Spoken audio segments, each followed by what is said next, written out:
Coming up on today's show, I want to go through the Browns' offense and defense and rank them amongst all other 31 NFL teams and show you where I have them ranked and why I have them ranked there. Now, first, let's start with the defensive side of the football because, let's be honest, that's going to be a higher ranking than the offensive side, and I thought we could lead with some good news first. So, in my defensive rankings for all 32 NFL teams, I've got the Browns at number 1. And yeah, you could point to this as a bit of a homer take, but I've got some pretty good reasoning to back it up.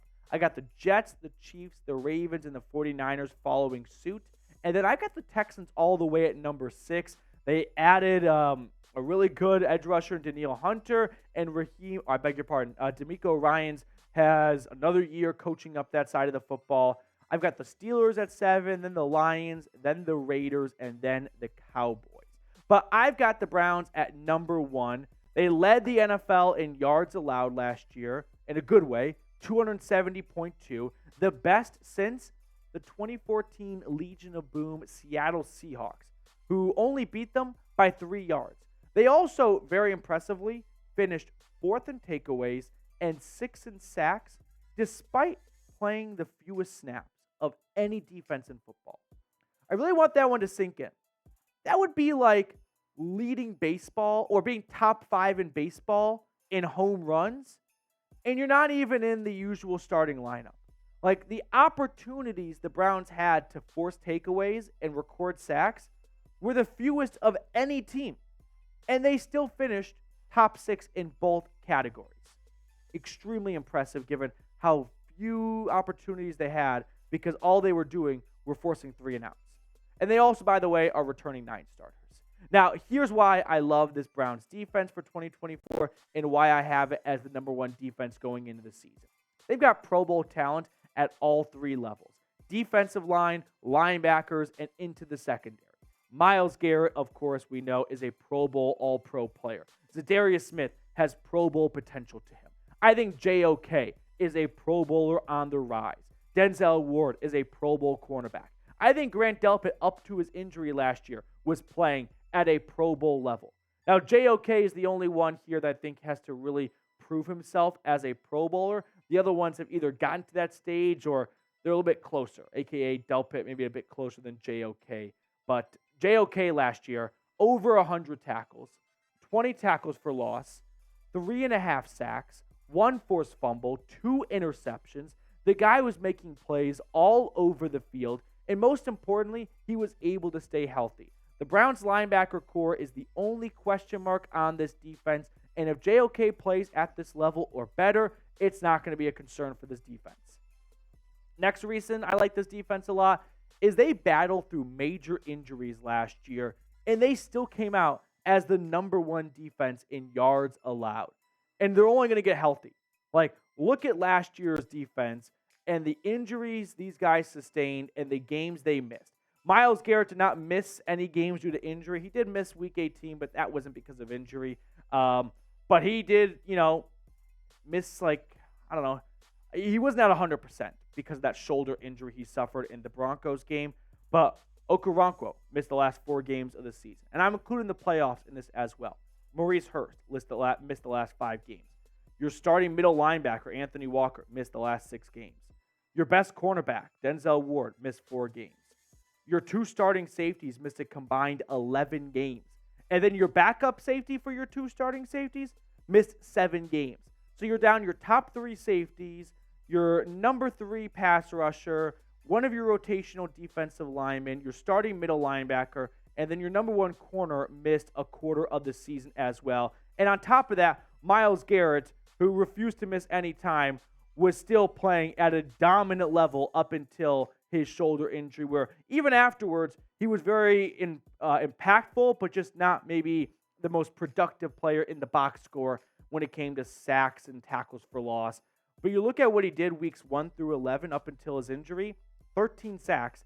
The guy was on pace for about 22 sacks that season. He does not have a shoulder injury. I think he finishes with way more sacks than he did.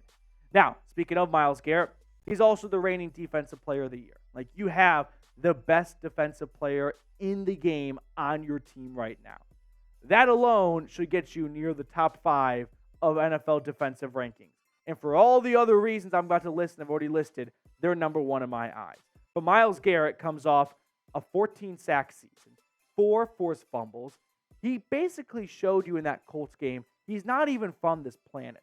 The guy can block field goals. He can record sacks. He can take down quarterbacks and force fumbles. He can make plays all over the field, or even in that Bears game. Like, it's a very minute play, but he comes up with a huge tackle for loss towards the end of the game that stalls the Bears offense and allows Cleveland to hold on to win. Now, when we talk about Myles Garrett, I am just going to go out right now and say 2021 to 2027 is probably prime Myles Garrett. That is the ages of 25 to 31. So when you look at the NFL all-time sack leaders, you can see that there is a history of, like, when they are in the zones of 25 to 31, they play some of their best football. And that's not a huge surprise. And I'm not sharing this information with you to have like a groundbreaking historical stat. Of course, when you're 25 to 31 and you're one of the best to ever, lace them up, you're going to be very productive in that range. But it just goes to show that even outside of those areas, outside of those ages, these players were still very productive towards the later portions of their career. But you got the reigning defensive player of the year in the prime of his career. Reason number 4, deep secondary. The Browns secondary is very deep in terms of the depth they have at cornerback and at safety.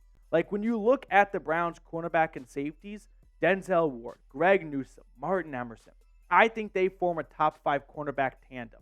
And then you've got Grant Delpit, Juan Thornhill, DeAnthony Bell, Ronnie Hickman, Rodney McLeod is back. Like, you've got a ton of depth at safety as well. I think safety is probably the best, deepest room on this roster. So the secondary checks the box. And then finally, you've got Jim Schwartz. I think as an NFL team, every team should be striving to get an old defensive coordinator that's not trying to go get an NFL head coaching job elsewhere, but instead just wants to sit back and dial up blitzes that kill the opposing quarterback. And that's where Jim Schwartz is at in his NFL coaching career. And I'm very thankful that he is spending that time of his career with the Cleveland Browns. So do the Browns have the number 1 defense in your eyes? Give me a yes or give me a no. Now, I do want to address some of the concerns I have with the Browns defense. Their red zone defense last year was pitiful. It was dead last in the NFL. They didn't spend a whole lot of time in the red zone, but when they did not come up with a lot of big stops. In fact, teams scored touchdowns over 70% of the time. I've got some concerns about the linebackers after JOK, like can Jordan Hicks and Devin Bush hold down the fort if JOK were to pop up with an injury, which he did the first 2 years of his NFL career. And then there's the whole defenses dramatically change from year to year. And allow me to demonstrate. What I did was I went back to the last 5 years before 2023, and I looked at the NFL total yards allowed defensive leaders and what they did the following season. So the 49ers were the NFL total yards allowed leader on defense in 2022. In 2023, they went to 8th. The Bills, 2 years prior in 2021, fast forward to the next year, 2022, you guys noticing the pattern here? They go to 6th. Rams, all the way to 17. Now, it's not apples to apples. Like, the Rams, they sold out for the Super Bowl, and it worked, and then they took a huge step back. The Patriots went from 1 all the way to 15. The Ravens were the best. They only fell a few spots from 1 to 4, but it is just very hard to stay consistent at the top of the mountain on defense. Whereas offense, if you've got the same quarterback, it doesn't really matter as much as who the other cast and crew members are. You can still stay super effective, as we are seeing with Patrick Mahomes and the Chiefs, even without Tyreek Hill. They're not missing a beat. Defense, sometimes a fumble bounces your way, and it's a huge, difference maker in the game. And then maybe the next year, that same fumble bounces out of bounds and stays with the offense. And you don't get that huge takeaway, and you don't have that touchdown stopping drive as a result. So history tells us for defenses, it's hard to even stay anywhere near the mountaintop in back-to-back seasons. Next up on the show, I want to go through the Browns offense with you guys here and where I have them ranked in the National Football League, because it's not as generous as I have the Browns defensive ranking. But lo and behold, I've got the Browns offense coming in at number 10. And I want to explain why, because it didn't look like a top 10 offense last year, right? The Browns definitely treaded water at times with all the different quarterbacks they had. But I've got the 49ers at 1, Dolphins at 2, Chiefs at 3, Eagles 4, Ravens 5, Bills 6, Lions 7, kind of a surprise-ish. I don't know. They scored a lot of points, though. Cowboys 8. I put Texans at 9. They just, absolutely throttled the Browns the last time we saw these two teams face off. So couldn't put Cleveland ahead of them. But I've got Cleveland at 10. And here's why I have the Browns at 10. One, believe it or not, they ranked 10th in points per game last year, despite 5 starters going to injured reserve, and the Browns starting Deshaun Watson, Dorian Thompson-Robinson, P.J. Walker, Joe Flacco, and Jeff Driscoll. 5 different starting quarterbacks in 18 weeks, and they still finished top 10 in scoring. They also had a massive upgrade in the wide receiver room. Last year, they're starting 3 wide receivers, Amari Cooper, Elijah Moore, DPJ. This year, Amari Cooper, Jerry Jeudy, Elijah Moore. I think we can all agree that is an upgrade. And they are returning 10 starters. So they've got some continuity building from year to year. But the elephant in the room is Deshaun Watson. Like, he is the difference maker in this Browns offense being top 10 or being like closer to bottom 10, right? And so far in Cleveland, there's been a lot of nitpicking, and there's been some good and there's been some bad. Like, it hasn't all been great, but it hasn't been as bad as some Twitter warriors would want you to believe it is, despite them not watching any Browns games. But I am choosing to be a bit of an optimist for Deshaun Watson in 2024 because of when we last saw him, the guy looked like a quarterback that could lead an offense to being a top 10 offense.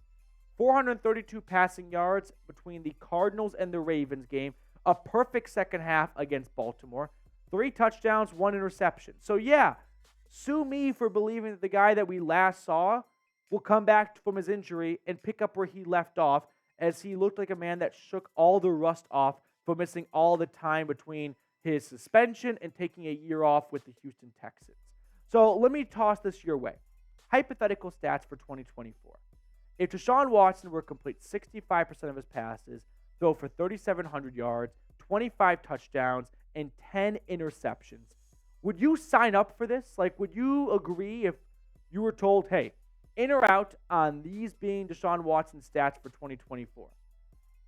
I'm pretty inclined to say in. Like, given the Browns' defense, if you can get that type of quarterback production and the defense you had last year, that is a Super Bowl contending team. So, yeah, I would play it safe and go with, sure, that's not one of Watson's best seasons of his NFL career, but that would definitely, ease a lot of nerves in Cleveland and be a huge sigh of relief. So, I would go with in.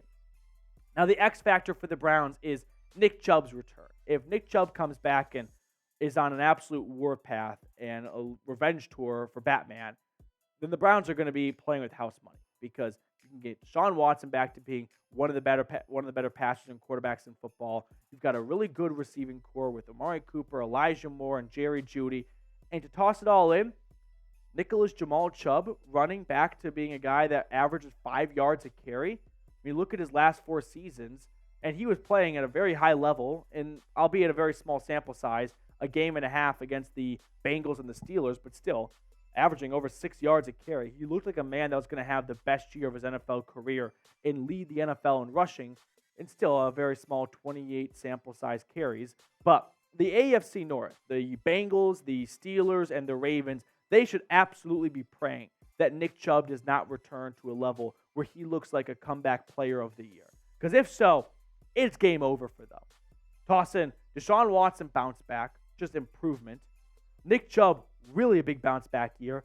The Browns wide receiver room having 3 very special guys in Amari Cooper, Jerry Jeudy, Elijah Moore.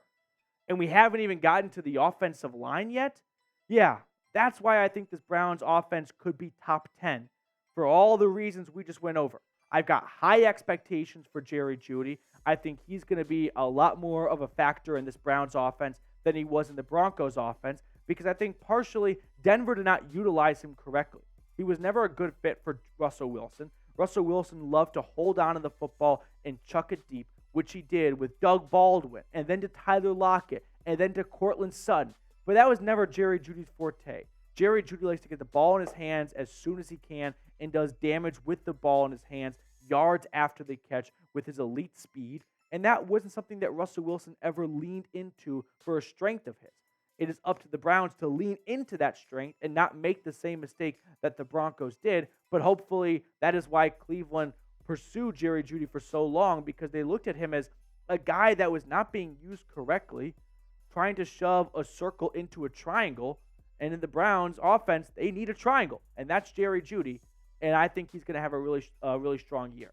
And then there's the offensive line, which I'm saving maybe the best for last. Like, it's a top 5 offensive line in football. Joel Bitonio, Wyatt Teller, Pro Bowl, all-pro caliber players. You get Jack Conklin, Jed Wills, DeJuan Jones back. And then there's Ethan Posick, who's quietly a top 10 center in football the last 2 years. So yeah, I've got no concerns about this offensive line when they're healthy. So do the Browns have a top 10 offense? I'll turn it over to you now. Give me a yes or no in the comment section below. There is definitely a lot of wishful thinking to take place here in order for this offense to be top 10. And I need a lot of the ifs that I said before to come true. But if they do, man, it's top 10. Let's bring on Trizzy Trace here to pick a card to wrap up the show. Trace, what would you like to go with?